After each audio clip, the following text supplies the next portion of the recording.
새로운 세대를 위해서 앞선 세대가 어떻게 했으면 좋겠냐 좀 제안을 해달라고 목사님이 물으셨고, 그 앞선 세대는 이런 활동을 할 때 100가지의 이유가 있다고 하면 그 중에 99가지는 소명감 때문에 했을 것 같아요. 그래서 설령 이게 너무 힘들더라도 그 소명감으로 버텼고, 그 소명감의 모든 거를 다 보완해줬을 것 같은데 지금은 아닌 것 같아요.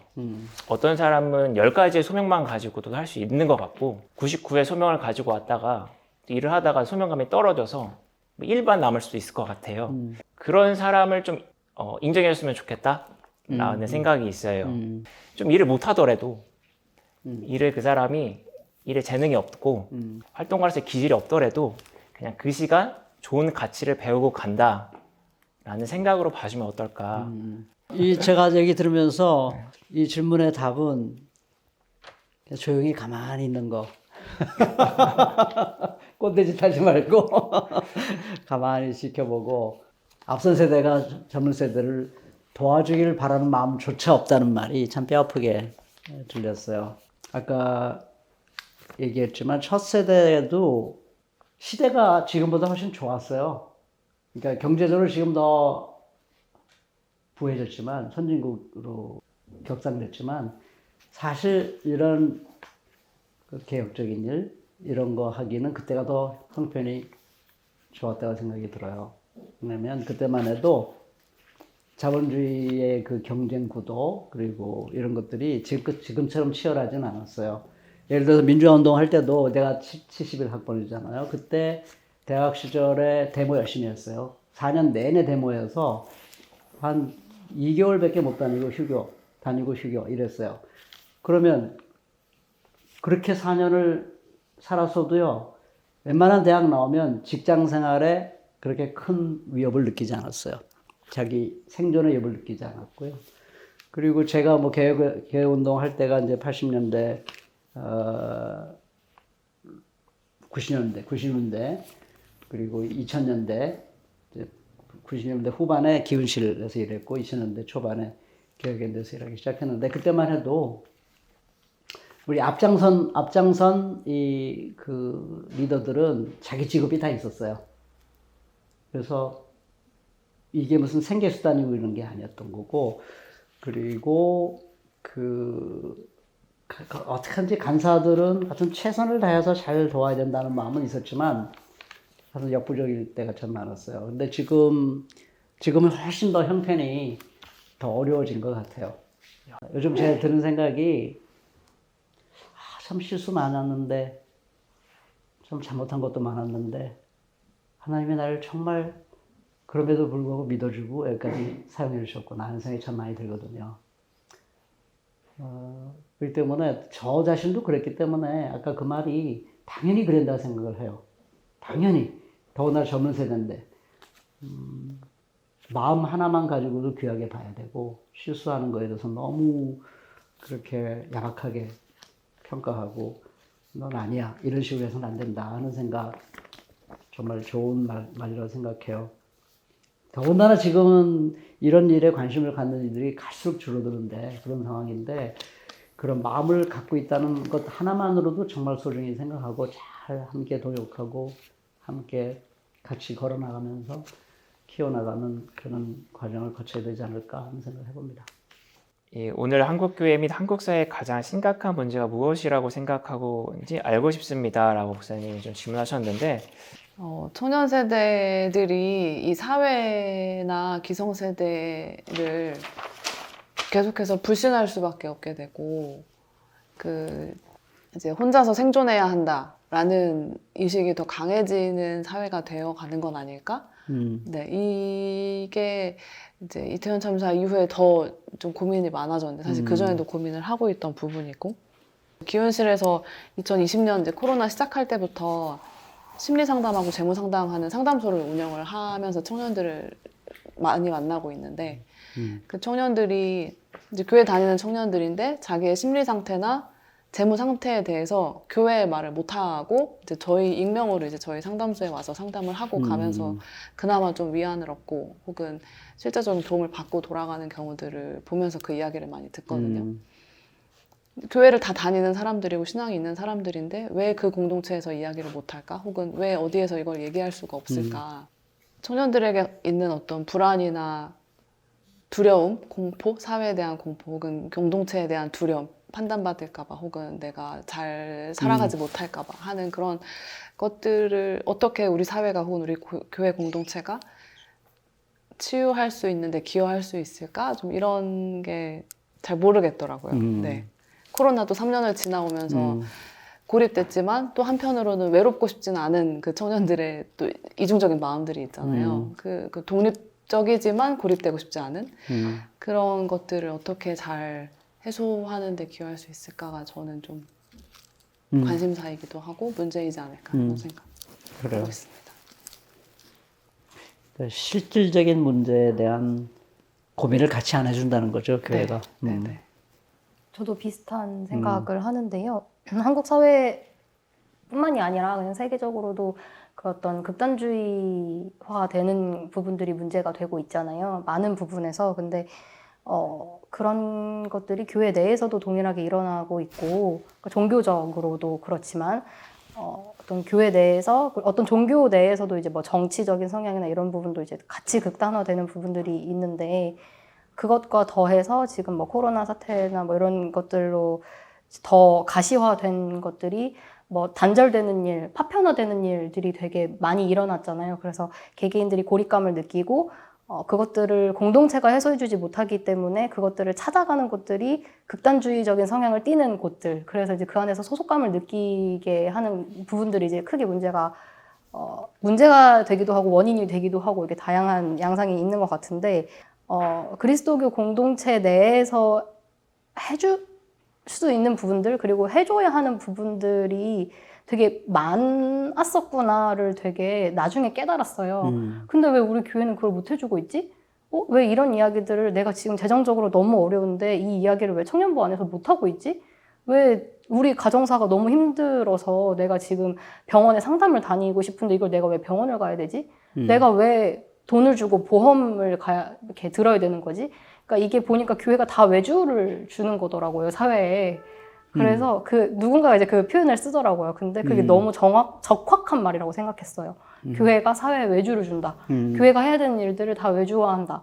근데 그 사회도 사실 건강한 게 아니라 결국 자본의 언어로 자본의 논리로 굴러가기 때문에 돈이 있어야 되는 거고 그 돈을 벌기 위해서 불합리할 수밖에 없는 자본의 구조 속에 들어가니까 불합리할 수밖에 없는 그리고 어떻게 보면은 특히 청년들에게는 또 특히 약자들에게는 더 불공평할 수밖에 없는 불공정할 수밖에 없는 환경들로 또 내몰리게 되는 거잖아요. 교회를 다녀야 될 것 같은 부채감도 있고 교회의 어떤 그런 크리스찬이라는 정체성도 가지고 있는데 교회가 대안이 되지 못하는 그래서 그게 되게 이중적으로 좀 비극이 되는 것 같아요. 교회 다니는 청년들에게. 그게 제가 보기에는 가장 큰 문제점인 것 같습니다. 교회개혁 과제에 대해서 고민을 하다 봐요. 이제 경연대에서 매년 교회 문제 상담을 통계로 내잖아요. 그래서 좀 데이터가 믿을 만한 데이터 이제 그거밖에 없으니까 그 데이터를 봤는데 분쟁의 원인 중 압도적으로 높은 게 이제 목회자 전행이더라고요. 특히 돈 문제도 있고 그게 참 어제 오늘의 문제가 아닌데 그러니까 여전히 그런 교회 안에 폐쇄적인 구조들, 그 돈 문제 그런 게 여전히 교회의 큰 문제로 자리 잡고 있더라고요. 그런 교회에 좀 그런 정말 단단한 벽처럼 굳은 그 약습을 어떻게 끊어낼 수 없을까 그런 고민 좀 있습니다. 예. 가난하고 힘들고 외롭고 고립된 사람들의 고통을 공감하는 능력을 잃었구나. 요즘 제가 다니엘서를 큐티를 하는데 다니엘이 느부갓네살에게 한 조언이 참 마음에 와닿았어요. 당신이 하나님의 심판을 피하려면 통치자로서 공의를 행해야 되는데 그 공의의 핵심은 가난한 자를 긍휼히 여겨야 된다. 근데 긍휼히 여겨야 된다는 게 자선의 의미가 아니고요. 성경에서 긍휼히 여긴다고 할 때는 고난당한 사람, 가난한 사람들의 외로움, 죽을 것만 같은 두려움, 슬픔, 소외당함, 미래 없음, 이런 그 고통을 진짜 공감해 주는 거거든요. 정말 마음 깊이 공감을 하면 답이 나오거든. 그러면 왜 저렇게 됐을까? 일단은 도와줘야 되고, 일단은 피부에 와닿게 좀 도와줘.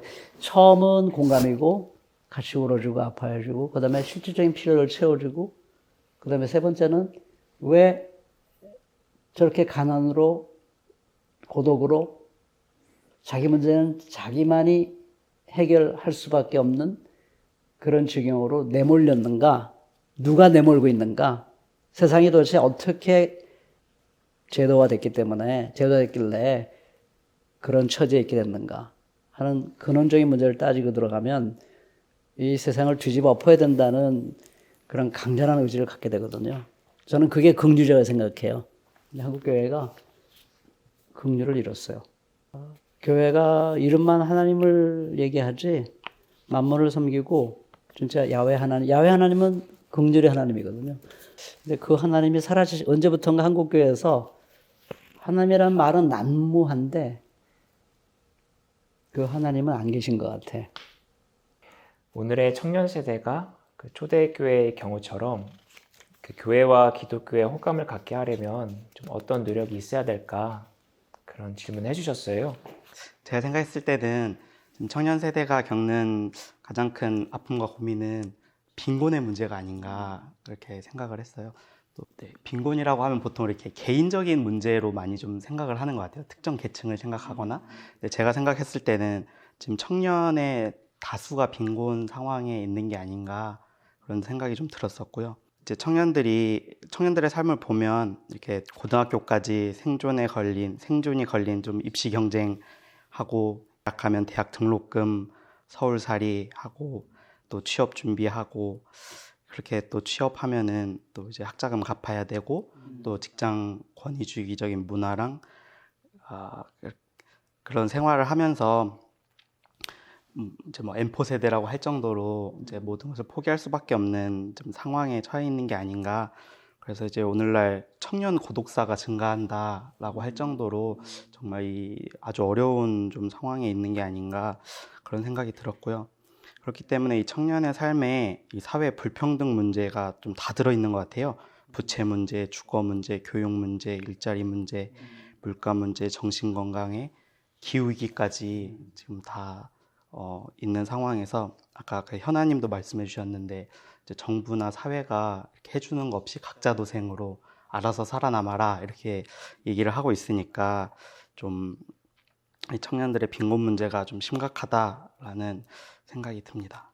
그래서 저는 이제 가슴 깊이 품고 있는 열망을 또 알려달라고 하셔서 그 연장선상에서 제 열망을 잠깐 말씀드리면 로또 당첨이 아닌가.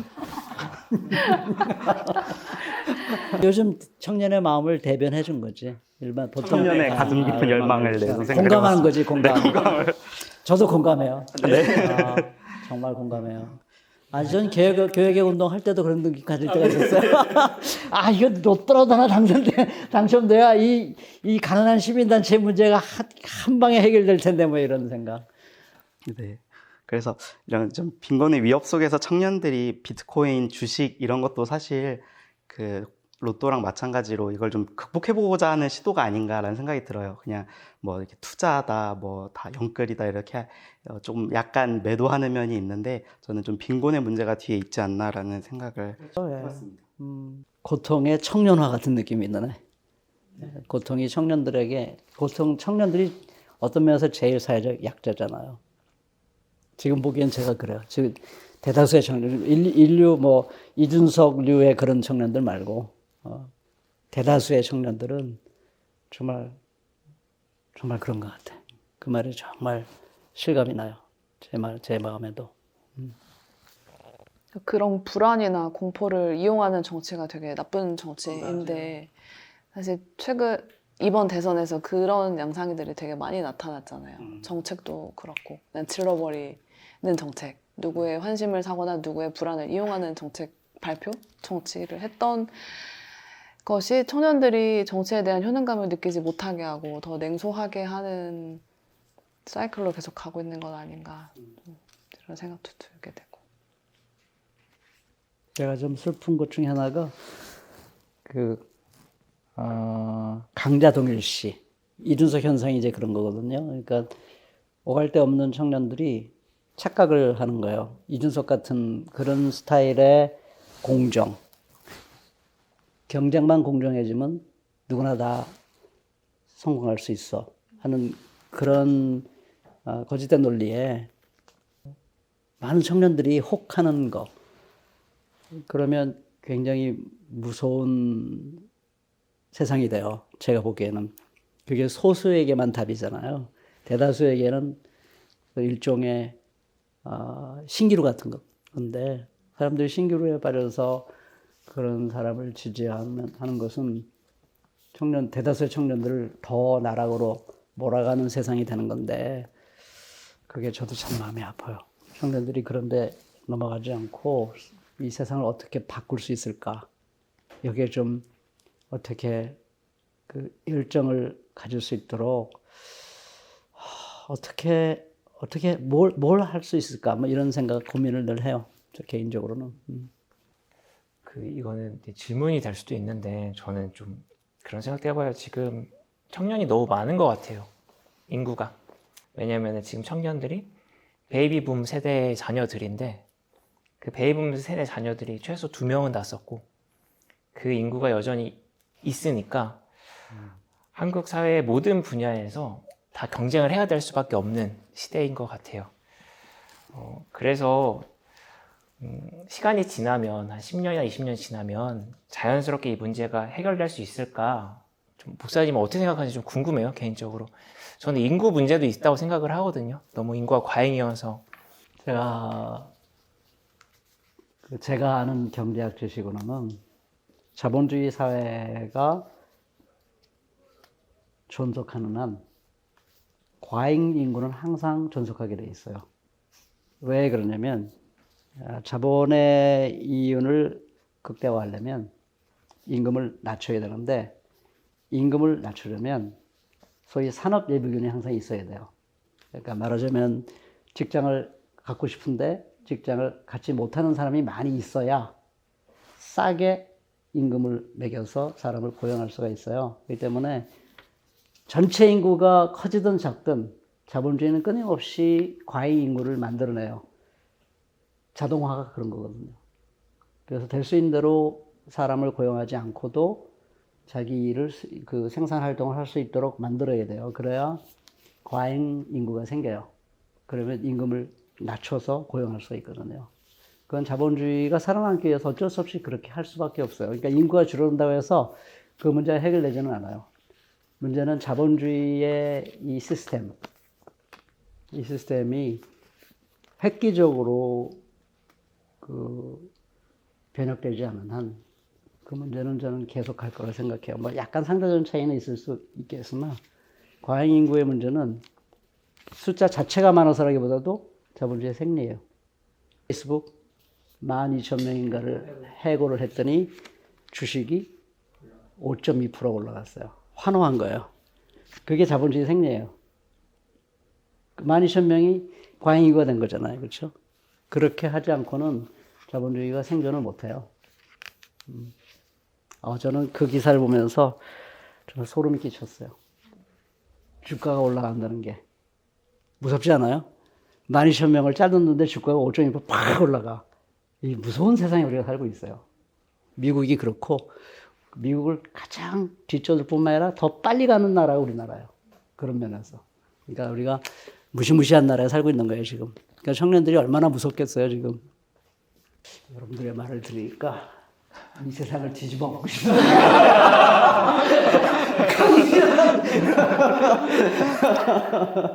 일단 질문 봤을 때 제가 떠올랐던 거는 그냥 교회가 좀 상식적인 모습, 상식적인 행동들이 있으면 좋겠다라는 건데요. 가장 좀 중요한 건 저희가 이제 다음 주에 어떤 뉴스엔조에서 어떤 기획 보도를 내보내는데요. 교회 상통역에 대한 기획 기사예요. 근데 예를 들어 성범죄자인 걸 알면서도 이제 교단에서 그냥 봐주고 징계 안 하고 계속 목회하게 해주는 그런 것들을 이제 그냥 다 아는 거죠, 교인들도. 근데 그냥 은혜롭게 그냥 좋게 넘어가는데 그런 비상식적인 모습들이 결국에는 교회에 대한 불신과 비호감을 만들어요. 사실 저 이 기사를 보기는 했어요. 오늘의 교회 이재훈 목사와 분당 우리 교회 이찬수 목사 등이 이제 차별금지법 반대 1인 시위를 했다는 헤드라인만 본 거죠. 기사 전체를 보지는 않았고. 근데 보고 사실 그렇게 크게 타격이 없었던 거는 저는 그렇게 큰 교회들에 대한 기대가 일단 없기 때문이기도 하고 그냥 저 사람들이 그러는 게 이상해 보이지 않았거든요. 그냥 그럴 만한 사람이라고 생각했어요. 잘 알지 못하기 때문에 그런 걸 수도 있는데 대형교회에 대한 어떤 편견이죠. 저도 이제 제가 다니던 교회를 떠났는데 되게 많은 친구들이 떠났어요. 선배들도 떠나고 후배들도 떠나고 되게 많은 함께 신앙을 했던 동역자들이 되게 많이 떠났는데 많은 친구들이 부모님과 함께 다니는 막 3대째, 4대째 이제 그 교회를 같이 다니는 그런 시스템이었어요. 근데 이제 부모님이 물어보시는 거죠. 야, 장로님 딸이 안 가면 어떡하냐. 야, 네 할아버지가 장로인데 안 가면 어떡하냐. 이렇게 되는 거죠. 그러면 거기다가 대고 교회를 안 가는 이유에 대해서 하나부터 열까지 말할 수가 없는 거예요. 이미 너무 많은 세월 동안 잽을 맞은 거죠. 하나하나 열걸 수 없는 거예요. 정말 감정만 남는 상태인 거죠. 그래서 대표적으로 드는 이유가 차별금지법 반대해서거든요. 근데 이 기사를 보고 저러니까 청년들 다 떠나가지 뭐. 그냥 그런 생각이 들더라고요. 교회가 호감을 갖고 싶으면, 교회가 매력적이 되고 싶으면 교회 내에서 난무하는 혐오의 언어들을 먼저 없애는 게 우선이지 않을까 그런 생각을 해요. 물론 차별금지법이 완벽하지는 않을 수 있겠죠. 물론 생각이 다 다를 수 있는데 그거를 막 현수막을 하고 그것을 위한 특세를 하고 특별 새벽기도회 하고 막 저렇게까지 그런 생각이 들고 여성 목사 안수를 반대하기 위해서 뭐 페미니즘 책 모임을 한다는 이유로 뭐 공부 모임을 없애버린다거나 막 되게 많은 사례들이 있잖아요. 그냥 좀 하면 어때요? 청년들인데 해보고 실패하면 어떻고 아이씨 빨갱이 사상 그런 거 공부해보면 어때요? 근데 뭐가 그렇게 무서워서 못하게 하는지도 모르겠고 쟤네들 책 모임한데 무슨 책 읽는지도 모르면서 일단 안 된다 이렇게 하는지도 잘 모르겠고 그냥 이미 교회라는 곳이 너무나도 말이 안 통하는 집단이 돼 있기 때문에 바꿀 게 너무 많아요. 소통 구조도 그렇고 지금 있는 교회들을 뜯어 고치려면은 그냥 하나부터 열까지 다 뜯어 고쳐야 되니까 리모델링은 불가능하고 그냥 새 땅에서 새 건물을 올리는 것이 옳지 않을까. 생각 있고 뜻 있고 뭔가 괜찮은 젊은이들이 교회를 떠나는 거잖아요. 그리고 남아있는 사람들은 아주 보수화되어 있고 아까 처음 얘기할 때 왜 그 젊은이들을 못 붙잡았느냐 이제 이런 과제예요. 그러니까 두 가지 면에서 과제인데 그렇게 실망하고 떠나는 그리스도인들에게 그래도 기독교 안에 이런 희망이 있어라는 것을 알려주는 하나의 과제고요. 참 기독교에. 그리고 두 번째로는 그냥 불매하는 걸로 끝나지 않고 뭐 내가 안 보면 되지 뭐 저 사람도 원래 저런 건데 뭐 사실 이게 예수님의 마음은 솔직히 아니거든. 성경을 보면 절대로 포기하지 않아요. 하나님은 아무리 타락한 교회라도 포기를 하지. 심지어는 바벨론으로 포로된 상태에서도 포기하지 않아요. 하나님이 심판해가지고 망해버렸잖아. 그래도 포기를 안 해, 이스라엘 백성들을. 다니엘 같은 사람을 딱 세워가지고 계시는 이제 하나님 백성들에게 계시를 안 해. 받을 놈이 없었나 봐. 계시나 꿈으로 계시하는 거는 느부갓네살한테 계시를 해가지고 해석을 다니엘이 하도록 해가지고 어떻게 하는지 이 하나님의 역사를 이어가세요. 교회가 아무리 타락해도 안 보면 되지 이게 아닌 거야. 그러니까 내 과제는 뭐냐면 그렇게 실망하고 떠나간 청년들을 충분히 공감하되 같이 공감하고 아파하되 그래도 리모델링을 해야 돼. 물론 새로운 땅에서 새로운 건물도 지어야 돼. 그거 하지 말란 말은 아니에요. 근데 그런 교회는 포기? 이거는 아니거든요. 하나님은 끝까지 듣거나 말거나 끝까지 그 교회를 살리려고 해요. 아마 그거는 예수님이 다시 오실 때까지 계속 하실 것 같거든. 안 보려고 하는 청년들을 어떻게 다시 이 교회에 대한 사랑을 불러일으켜서 그래도 그 교회가 개혁되기를 바라면서 뭔가 할 수 있도록 그 마음을 움직일 수 있을까. 네, 그런 과제를 제가 다시 한번 느끼게 되네요.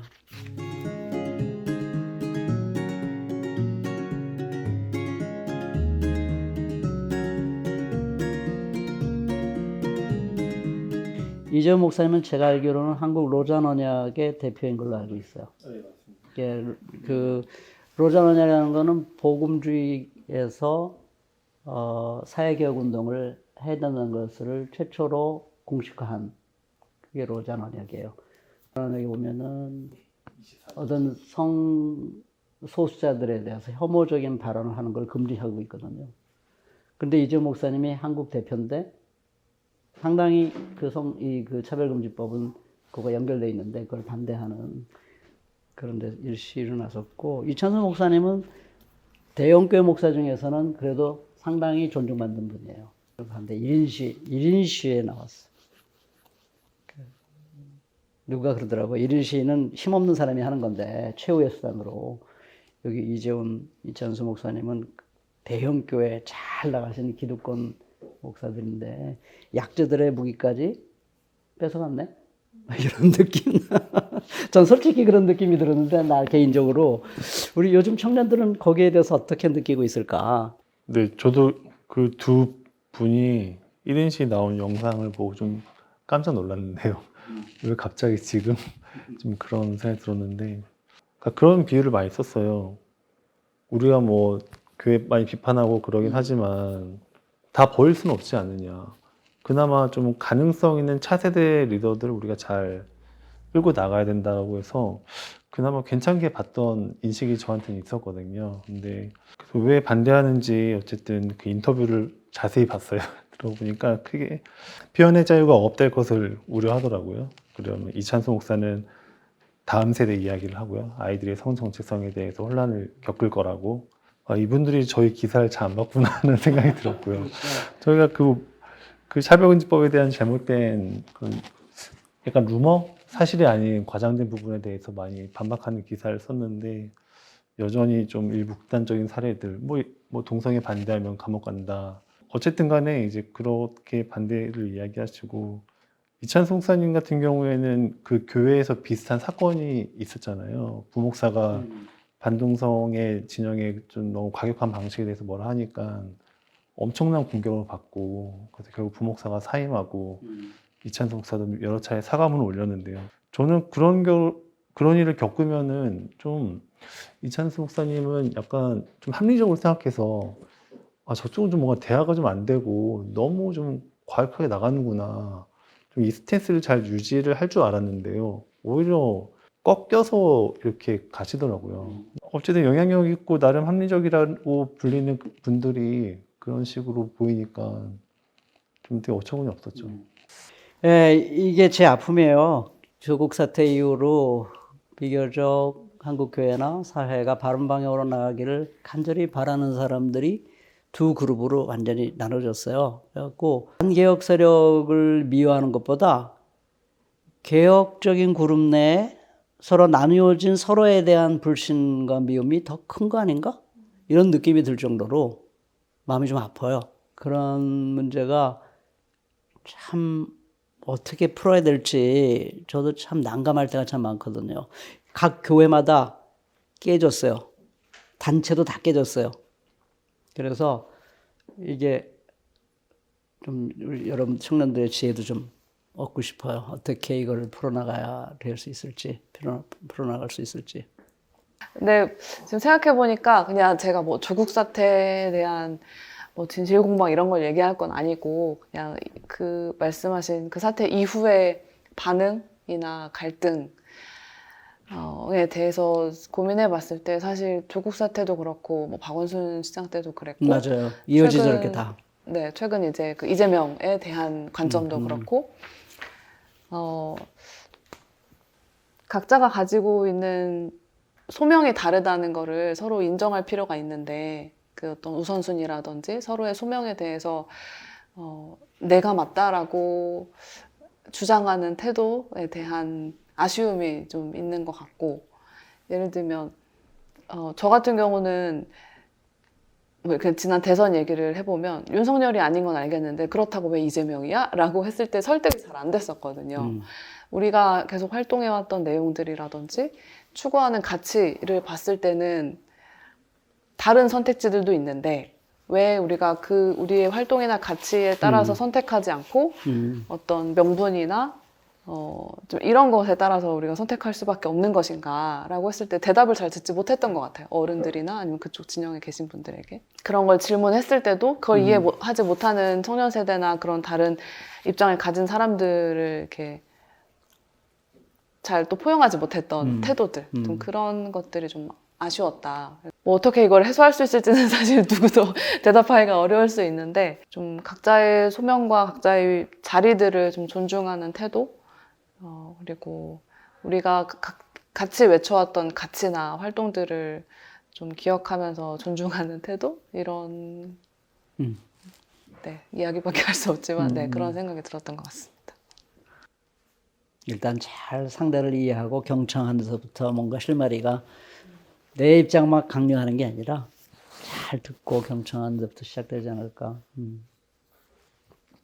젊은 세대들에게 질문하고 들을 수 있는 좋은 자리를 저에게 주셔서 너무 고맙고, 이렇게 깊은 문제의식을 갖고 있는 청년들이 있다는 게 저에게 다시 한번 큰 희망이 됩니다. 저는 뒤에서 오늘 들은 것을 염두에 두고 뒤에서 뭔가 제가 할 수 있는 일이 뭘까 열심히 노력하고 찾아보고 여러분들에게 한국 교회와 사회를 부탁드립니다. 저희들이 욕망으로 만들어낸 세상인데 죄송한 마음으로 여러분들이 좀 뭔가 새로운 세계를, 새로운 교회를 만들어갈 수 있도록 노력해 주시면 참 고맙겠다, 여러분들을 믿습니다. 감사합니다. 감사합니다.